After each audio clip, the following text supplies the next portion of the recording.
Hello everyone, it's Sonia McDonald here from Leadership HQ, and today I'm interviewing, as you know, we've been kind of promoting this amazing interview with Luke, and he is the co-founder and co-director of SGS Logistics, and they're also been named this year, which I'm very, very excited about. What an awesome achievement of AFR's Fast Starters 2020. So you should be really proud of that, Luke. So tell me a little bit about your journey and SGS Logistics. I fell into the logistics industry. Thanks for having me, by the way, Sonia. I fell into the logistics industry. I was traveling overseas. So I spent 3.5 years in Europe and North America. And when I came home, I was in need of a job. And I had ideas about what that job might look like. I'd worked in IT in London, worked in the city for JP Morgan, really liked the idea of working in town in the big sort of corporate and doing the whole suit thing and drinks after work, and wasn't really probably thinking too much of my career at that point. I was in my mid-20s and was probably thinking about more what felt best and suited my social life more than my career, and that felt like a pretty good thing to do. But when I got home after 3.5 years, I was 26 years old. I was at a mate's 30th birthday party, and I was introduced to the managing director of a company called Gregory's Transport, who suggested maybe I should go and have a chat to his sales manager. And they were out in the burbs, and it was nothing like what I had myself in my mind doing, but I thought I might as well go and have the chat. And I ended up really enjoying that chat and going to work for them, and started a career in sales initially in the transport industry. So I was there for a couple of years. And then that sales manager at Gregory's went to a company called King's Transport, and I ended up following him to King's, and I was at King's for 10 years, and they were a great business that gave me a lot of opportunity. I started in sales and worked my way up to a general management position. And then there was another guy on a similar level as me, a guy called David Gay, and we used to talk a lot about our thoughts on the industry and our thoughts on leadership and management. And we had pretty similar ideas, and so we decided that we'd join forces and put some of those ideas into a business of our own, which is how SGS formed. And nearly 5 years on, we've done quite well and been fortunate to get some good publicity in the likes of the Australian Financial Review. So you've had the company for 5 years. So what? Yeah, it'll be 5 years in October. Oh, congratulations. So SGS, what does that stand for? What's that from? But my surname's Sadler, his surname's Gay, and we just thought that that we'd be specialised. So Sadler Gay, specialised logistics. That's good. I really like that. So what gave you the courage? Like, what gave you both the courage to go, like, we can do this on? Because that took a lot of courage. That took a lot of courage to do that. What gave you that inner courage to do this? It's an interesting question, and a lot of people ask it. I think courage is being able to do something that you're afraid of doing. I think that's what's courageous. If you can step outside your comfort zone and push yourself past that fear, that's what I call courage. But neither of us, for whatever reason, felt fearful about doing this. So it didn't feel courageous. It felt quite natural. And we've been really blessed. We haven't really had too many hiccups. I mean, the current pandemic is a hiccup, but it's one that we're all facing together. So we haven't had any unique hiccups along the way that we had to face on our own to date. And that's not to say that that's not ahead of us, but we haven't really faced hardship. So we've been really fortunate that there hasn't been those fearful times that we've had to really push ourselves through. And yeah, hopefully we can deal with that if and when that time comes. But so far it hasn't taken a great deal of courage, fortunately. So I know when we initially spoke, when I reached out to you, the one thing I loved about our conversation was you seem so passionate about the industry and about leadership and also the people. Like you're very committed to your drivers and their safety. And so tell me a little bit more about that and how leadership plays a part in that. Well, I think treating people well, all of the things that anybody who's done any reading on leadership would be already very familiar with, and the studies that show the benefits to treating people properly and making people feel good about where they work and giving them the power to be involved rather than just be taking direction. That's something that, even though it makes good business sense, it makes me feel good as well. It makes us feel good to do it. So it seems like a pretty much a no-brainer to have a business where if you're treating people well and you're looking after them and you're paying them properly and you're listening to them and you're empathizing with them, and that gets you a good result, that not only does it make you feel good because it feels like the right thing to do, but it can also make you money as well. And so why people might not do that or not understand the value of doing that, I mean, you can be a ruthless sociopathic narcissist and still find the value in doing that, even if you don't care how people feel. It still makes good business sense to do it. And relating that back to what we're doing, the drivers in our business are the most important people. There's other important people, but that's where it all starts. And without a good driver, our business falls over, or without any drivers, our business falls over. And we're of the view that in the industry at large, and this is certainly not an assessment on the businesses that I came from, which were fantastic businesses, and one of them still is. And there's a lot of good people in the industry and a lot of people that are like-minded, but our model is an owner-driver model, so we don't own any equipments. Our drivers are all subcontractors and own their own vehicles. Okay, great. And in most states of Australia, there's no award system, there's no minimum rates of pay. And so that can lead to some drivers getting taken advantage of. And it can be a bit of a race to the bottom at times when you're quoting for work or competing for work. And when your largest cost base, you find off, I just reduce that little bit more, that gives me the work, that gets me the work.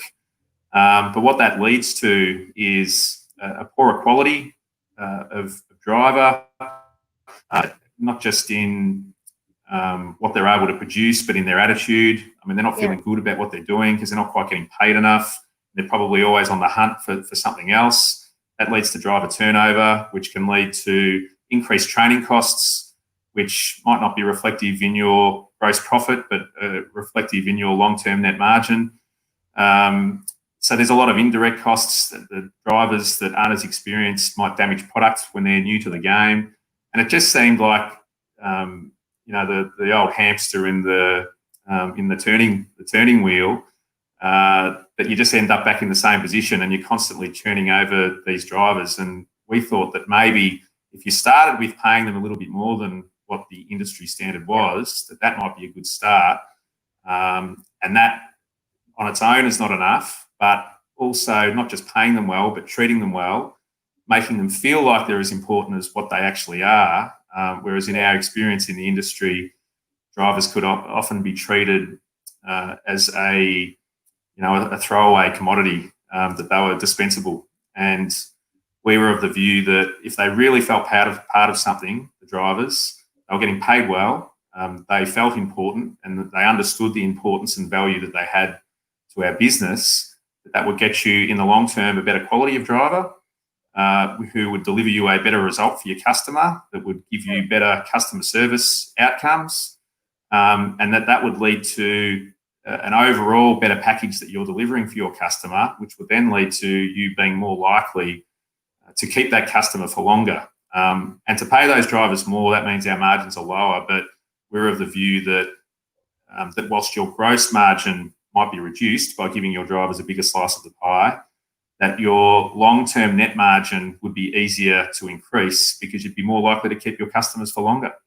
And the leadership element of the question that you asked, Sonia, I think comes into understanding and recognising that, but also understanding how to treat people so that they feel important.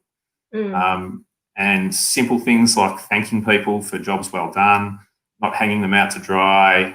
If, for example, there's an issue, drivers are often the first ones that are blamed, rather than maybe backing them first and understanding that there might be two sides to the story. So I would like to think that if you called up any of our drivers, they would tell you that they feel well supported, that they feel like that they're not just hung out to dry because they're dispensable and we can find somebody else. They're valued as all staff and subcontractors should be within a business. And I think it takes the leadership element comes into it, where sometimes you're standing up to a big customer and saying, no, we don't think you're right with what you're saying about this particular driver. Where it can be easier to just say, yeah, you know what, let's just get rid of this guy and get a new guy in and keep our customer happy. I really love that. And I love the fact, I think, and I wonder if you're seeing this from even, you know, from you as a, you know, the leader there within your company, and even from the drivers through their lens. I mean, we're a great believer that leadership isn't a role or title, it's an attitude and it's an action. And when you start to treat people like they're their own leader, like their leadership within, do you see that through this kind of crisis or pandemic that we really are appreciating drivers? Like, you were appreciating more those nurses and supermarket workers and those people that are keeping, like our drivers that are keeping the Australian economy going. I mean, do you think now that there's a whole new appreciation for drivers? Yes, at the moment. My concern is that it'll be short-lived and that people have short memories. I just think that once the pandemic passes and people return to their normal lives, there's always the risk that they can forget how important those key workers are, and and obviously not just drivers, but the people stocking shelves in the supermarket and getting them their much needed toilet paper, which seems to be becoming an issue once again.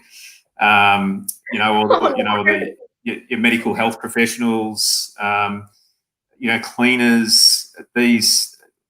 Probably the medical staff have always been highly appreciated, but there's all these other roles like drivers and cleaners, for example, that it's easy for people to forget that actually goes on behind the scenes, and that's what delivers their product into supermarkets, and that's what keeps them safe and free from illness that might be hanging around on bench tops and so on, because it's not until those services are in high demand, as they have been, and it's been really necessary, that it's all of a sudden at the forefront of people. And so whilst that's the case, yes, they're really appreciated. The challenge, I think, is how do we ensure they can, and teachers is another one that deserve to be mentioned. Absolutely. But the challenge, I think, is how do we ensure that that everybody continues to appreciate those people the way that they have been at the moment. And in our game, certainly how we can do it personally with our drivers, one of the big things that's really important to us is just little acknowledgements along the way that we do appreciate our drivers. And I mean, one of the things we've just done recently actually is just send them all a voucher acknowledging that. I mean, we're all working from home in our business, and we're fortunate to be able to do it, and our drivers can't do that. And a lot of the staff in the warehouses that they're delivering into and picking up from can't do that either. But with our own drivers, we can't set them up so that they can work from home. Unfortunately, they've got to be out there. As a result, they're placing themselves at greater risk than any of the rest of us.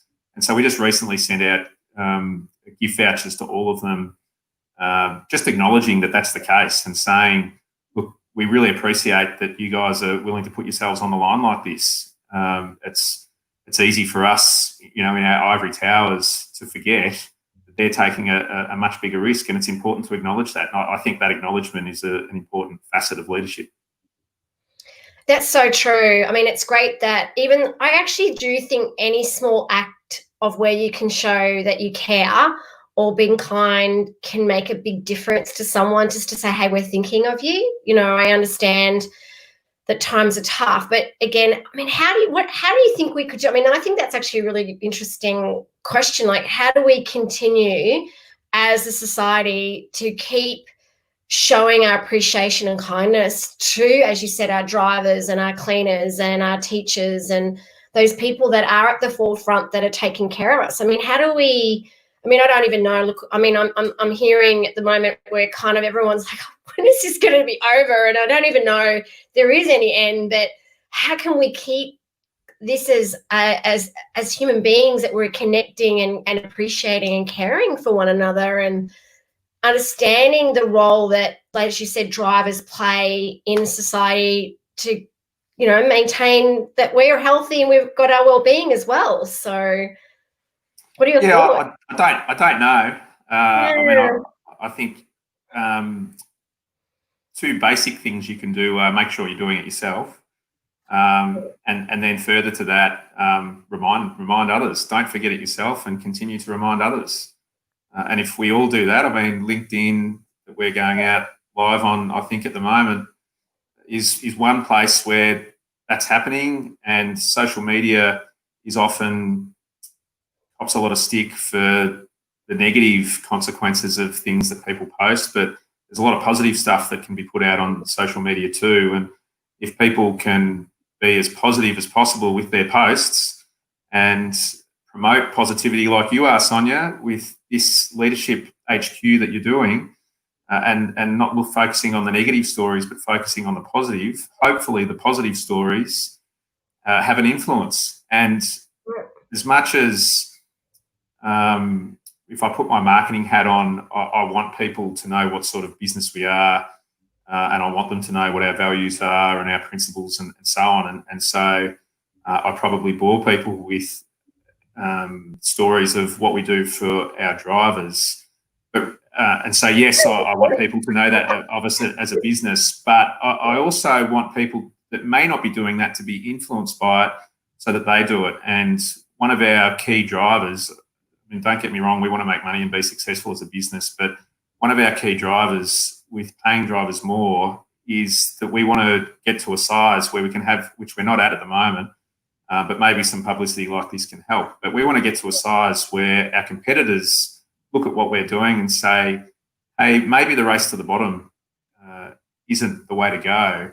And there's a way that we can share our slice of the pie with people like the drivers and still be successful, and further to that, be even more successful, because I'm concerned with the owner drivers with their rates of pay.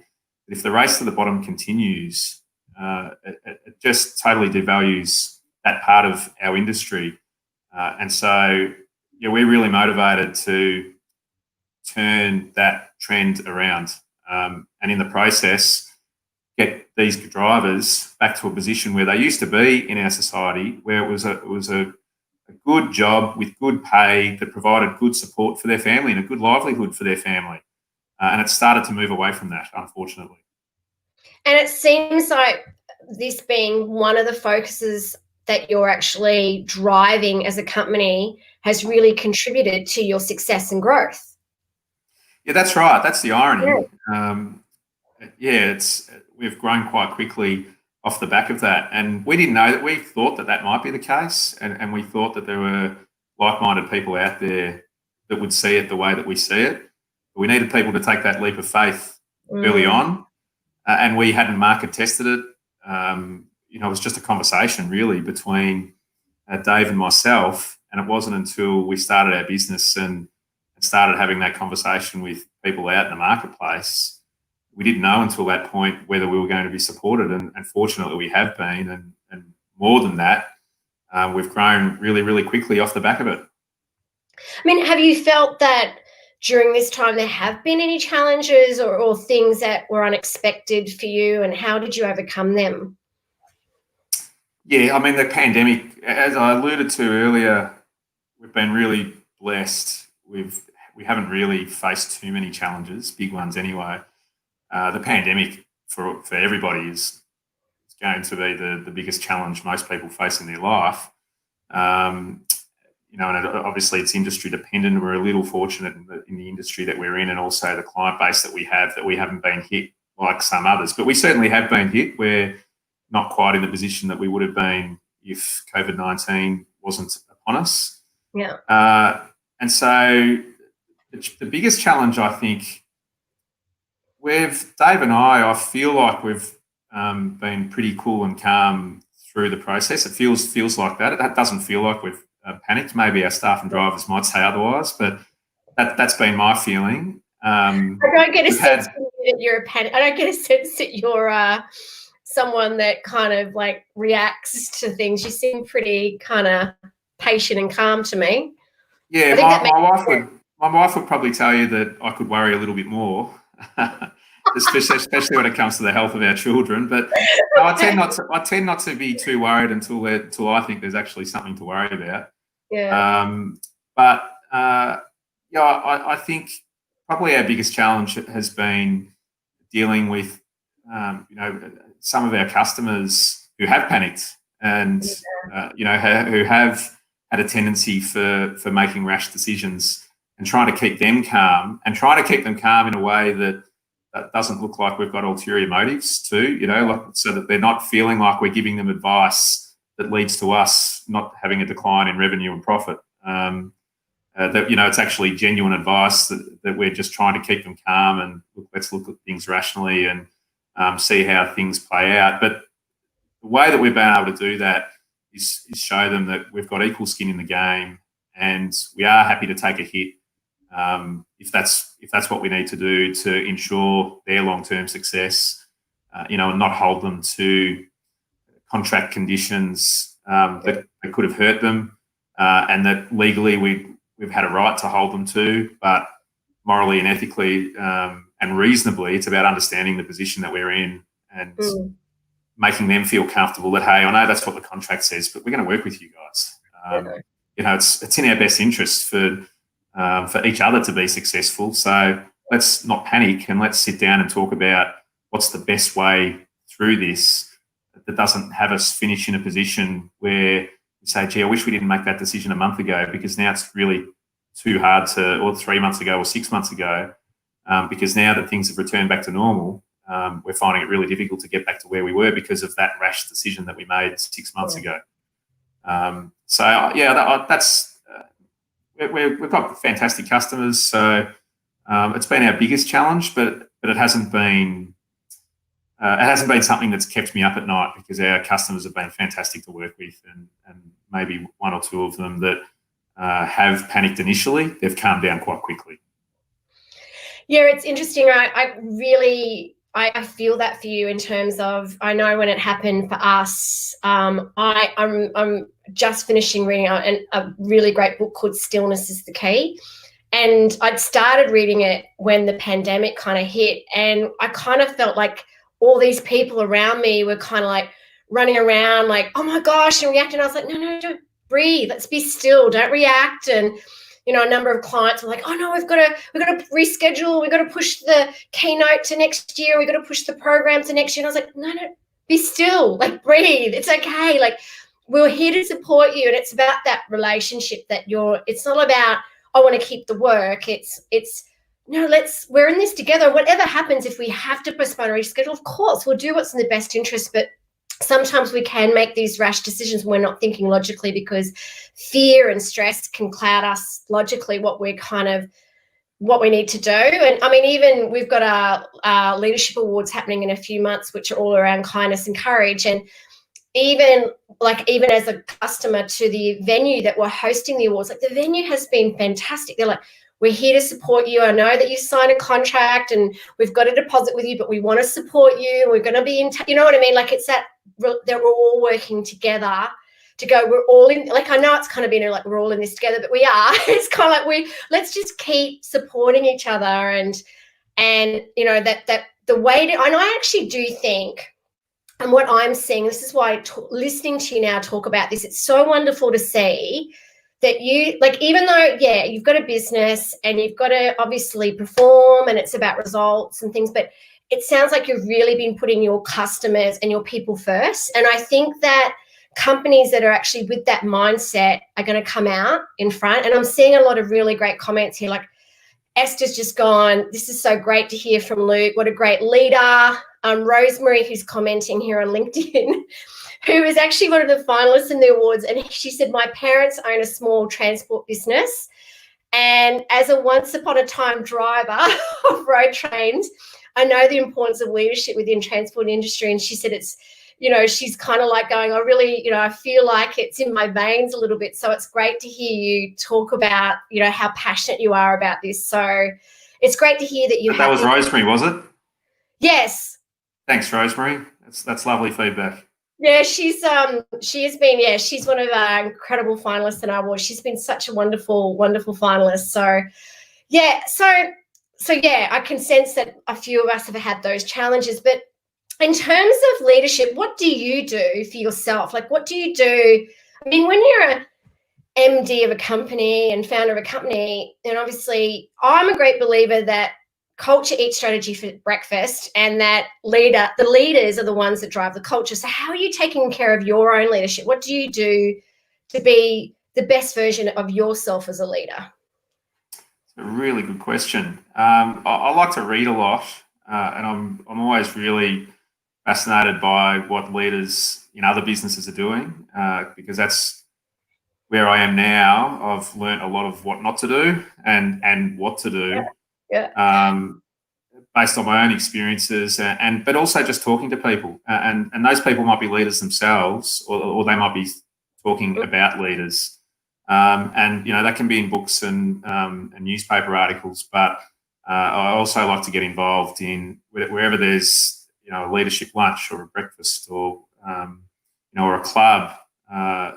I try and go to as many of those things as I can, and meet as many different people from as many different industries as I can, and have the exact conversation that you and I are having right now, Sonia. So because that helps guide me either to validate what I'm doing, or to remind me of what I could be doing better. And I mean, it's fluid. I mean, we've got to keep evolving, and what I thought was the right thing to do 10 years ago sometimes was and sometimes wasn't. And I'm sure in another 10 years I'll look back to what I'm doing right now and think similarly. So working on it's important. Listening's important. Not always thinking that, or never thinking you're the smartest person in the room, and that everybody's got something to offer. Absolutely. And that's not just from other leaders. I mean, you don't have to be in a leadership position to be a leader. So there's a lot of people at varying levels and varying degrees of success that can teach you something. Reading about those people and listening to them and talking to them when you've got the chance to, I think is important in developing your own leadership. Have you got any particular favourite book that's kind of been a bit of a highlight in your career? Oh,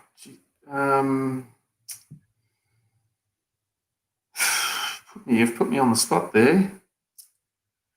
No, probably not. And I'm horrible at remembering titles and authors. I'm the same. I can remember titles, but I'm not very good with authors.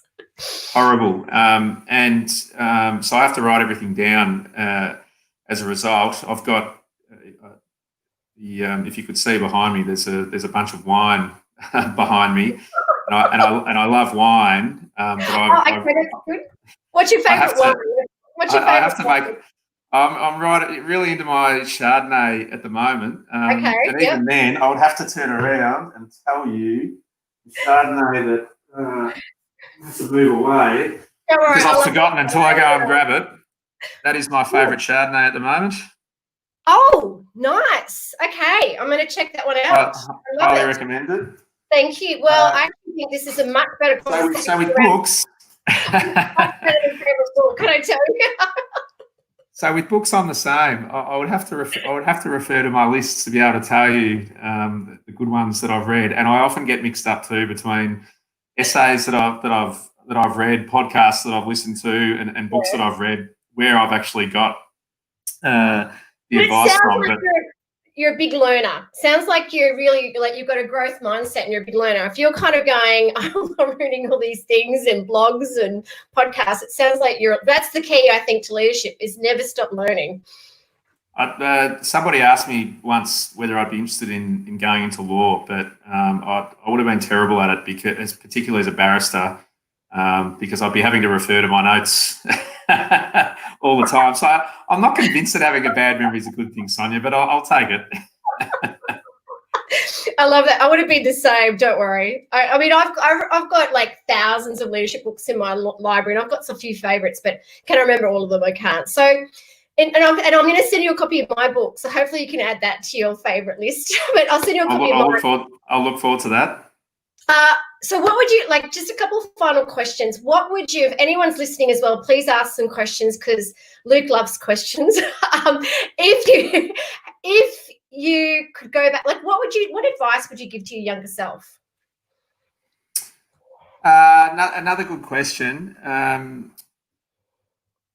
back yourself and don't give up. Yeah, I love that. And I think the hardest place to make, you need to be able to value yourself even when you don't feel good about yourself, and that we all have times when we might not place a high enough value on ourselves for whatever reason that it might be, because you've had one of those ruthless narcissistic bosses that hasn't made you feel good about yourself, or it might be something you've tried, you've failed at, and you're expecting to succeed. And I think from that position, you can kind of reduce your expectations on what you want out of yourself. I've gone through periods where I've nearly done that over my career for various reasons, and I managed to push through. So yeah, I'd like to go back to, if I could go back to my younger self, I would say it will work out, and that's not just because it has so far, but because if you keep going, it will. You just have to keep going. That's so true. You've just got to keep pushing through. And as you, like, funnily enough, only this week I put a post around how to manage horrible bosses. So I saw that. Yeah. So I think we can learn just as much from those experiences than we can. Obviously, working with a great boss and a great leader is as amazing. Like, when you're in that space, it's great. But not kind of seeing, if you are working with someone, that horrible boss thing, that you just keep pushing through. But also, what I love that you just said, and I really appreciate that, because yesterday I wasn't valuing myself because we got a kind of a bit of a knock, and I was like, we can do this. And I said to the team, we can do this. And like, you kind of go, oh gosh, I'm not, and you're not kind to yourself. You're not valuing.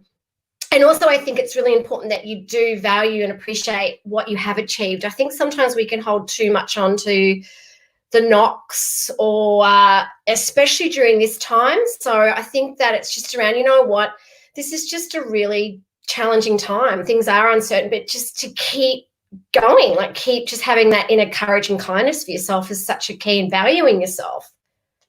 Yeah, I think the word balance comes to mind for me. Yeah. Things are never as good as you think they are, and they're never as bad as you think they are. You've just got to keep reminding yourself of that.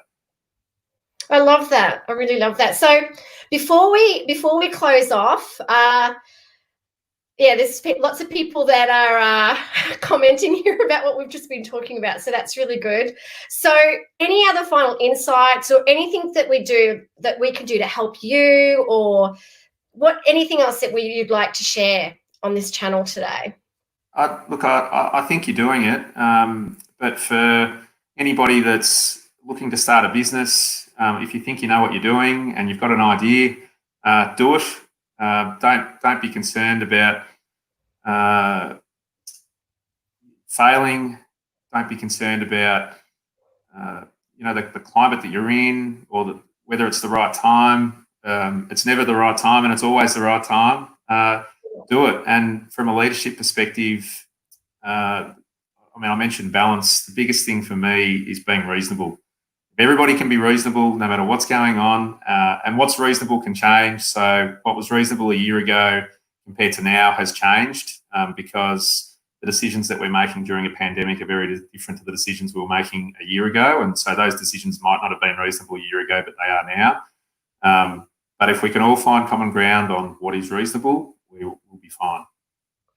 I think so too, and that we all keep supporting and collaborating together and helping lift each other up. I think that's the key as well, because this is one of the reasons I actually never expected to do this leadership channel. It actually came out of the awards and the momentum around the awards, and everyone loving the fact that we were showcasing so many great, kind and courageous leaders. And then someone said, oh, you really love talking to people and showcasing and bringing out their inner greatness, so you should start this channel. And all I did was literally email and message LinkedIn, I don't know how many times, to go, please give me a live stream on LinkedIn, please. And then I kept emailing, and then I think they'd probably went, we're so sick of this woman emailing us, and said yes. So that's why it's like, never give up. I think grit is really important, and that's why we started the channel, because we wanted to interview great leaders like yourself, Luke, to say there's really wonderful companies and leaders out there that are doing great things, that are leading by example. So by sharing their stories,